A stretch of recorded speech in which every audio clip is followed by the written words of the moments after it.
Bonsoir à tous, je vais vous présenter l'application Food Campus que j'ai développée. C'est une application qui vise à lutter contre la précarité alimentaire chez les étudiants, mais aussi des personnes qui se trouvent dans des situations très compliquées.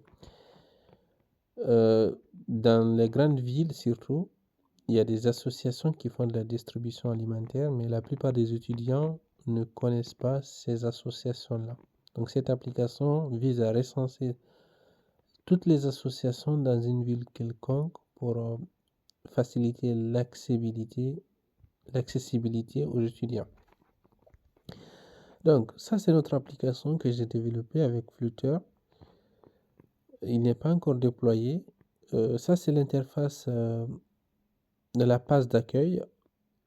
Elle s'ouvre qu'une seule fois lors du lancement. On va choisir une ville spécifique. Pour le moment, je suis parti sur Lyon parce que c'est la ville où j'ai fait mes études. Je connais un peu quelques associations. Et comme vous voyez, bon, le logo, il n'est pas très bien, Food Campus. Bon, si vous avez quelques compétences en design, vous pouvez faire des suggestions de logos. Parce que c'est une application open source. Donc, on va découvrir les distributions à Lyon. On va ouvrir notre application. On voit ici, quelques associations qui font de la distribution. Par exemple, l'épicerie solidaire de Lyon 2, de Lyon 1.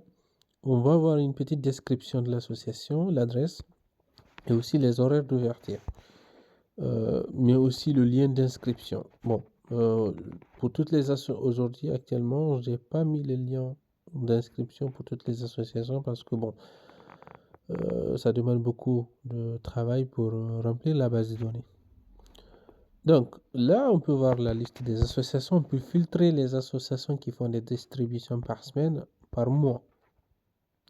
Mais également, on peut ajouter une association comme favori. Par exemple, moi, je préfère une association, par exemple, qui distribue des produits bio. Donc, je peux l'ajouter comme favori. Par exemple, ici, je peux ajouter Secours Populaire de Rhône comme favori et je le retrouve ici. Si je trouve que, il y a une association qui manque, mais que moi je connais l'association, je peux suggérer l'application en mettant le nom, l'adresse, la ville, la fréquence de distribution, le jour et une petite description. On a aussi les paramètres.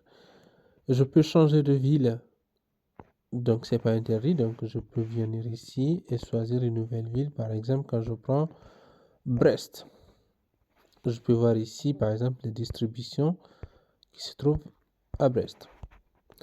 Et aussi, il y a l'aide et le FAQ que je développe actuellement. La confidentialité, ce qu'il faut savoir, c'est une application. On n'a pas besoin de données personnelles. Vous n'avez pas besoin de vous loguer. Nous ne recueillons aucune donnée personnelle. Vous pouvez également noter l'application. Le code source de l'application, c'est une application open source. Il est libre. Vous pouvez également me soutenir parce que l'application elle est 100% gratuite, vous n'avez pas de publicité ni de frais. Le code il est libre. De nouvelles mises à jour sont faites, c'est-à-dire de nouvelles intégrations, de nouvelles villes et la confidentialité vu que nous ne recueillons aucune donnée.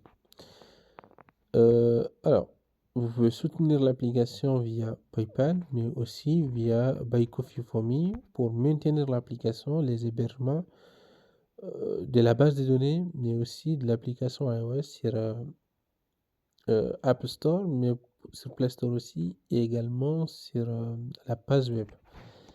Donc, n'hésitez pas si vous avez des idées. En tout cas, merci.